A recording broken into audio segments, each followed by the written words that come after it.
Pernahkah orang tua Anda menanyakan pertanyaan yang sama berulang-ulang, terlihat sulit fokus, sulit melakukan aktivitas sehari-hari, sering tersesat dan lupa jalan pulang, merasa bingung saat diajak berbicara, tidak peduli dan menarik diri, mengalami perubahan perilaku? Kebanyakan orang menganggap hal tersebut wajar. Namun, tahukah Anda bahwa tanda-tanda tersebut mungkin merupakan tanda dari demensia atau sering kita kenal sebagai kepikunan? Demensia adalah suatu penyakit penurunan fungsi kognitif otak secara progresif yang disertai dengan penurunan daya ingat. Hal ini disebabkan oleh karena sebagian sel-sel otak berhenti berfungsi. Salah satu jenis demensia yang umum terjadi adalah penyakit Alzheimer, suatu penyakit neurodegeneratif yang bersifat irreversibel. Berdasarkan data World Alzheimer Report pada tahun 2015, kejadian Alzheimer di dunia diperkirakan akan meningkat 2 kali lipatnya hampir setiap 20 tahun. Artinya, muncul satu kasus setiap 3 detik.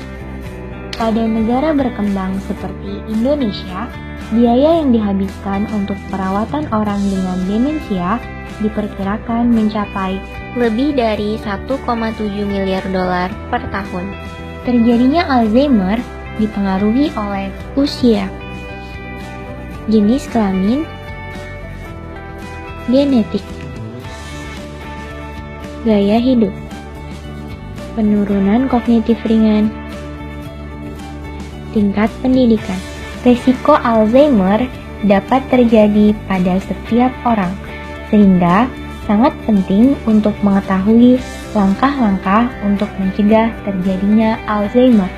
Penelitian yang dilakukan oleh Dr. Alkani menyatakan bahwa terjadinya perubahan fisiologis pada otak orang yang diperdengarkan ayat-ayat Al-Quran seperti penurunan depresi dan kesedihan, serta 97% diantaranya memperoleh ketenangan jiwa. Menurut Dr. Abdullah Subaih, menghafal Al-Quran dapat meningkatkan kecerdasan otak dengan cara melatih otak untuk berkonsentrasi. Otak yang terlatih untuk terus berkonsentrasi, sel-selnya akan semakin kuat sehingga dapat mencegah terjadinya proses degenerasi. Sayangnya, hanya sedikit orang yang memutuskan untuk menghafal Al-Quran karena dianggap sulit dan menghabiskan waktu. Jadi, bagaimana caranya? Menghafal Al-Quran dapat dilakukan dengan cara mushaf.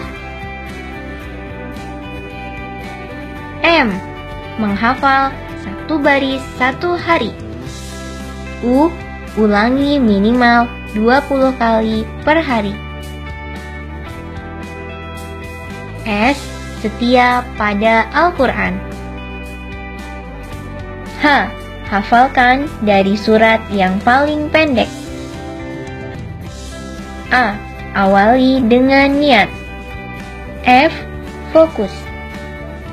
Yang paling penting adalah melakukan dengan rutin. Dengan menghafal Al-Quran, kita sudah menyelamatkan sel-sel otak kita dari kerusakan. Seperti pada firman Allah, bacalah apa yang telah diwahyukan kepadamu, yaitu Alkitab Al-Quran, dan dirikanlah sholat. Al-Ankabut 45. Jadi, ayo membaca dan menghafal Al-Quran.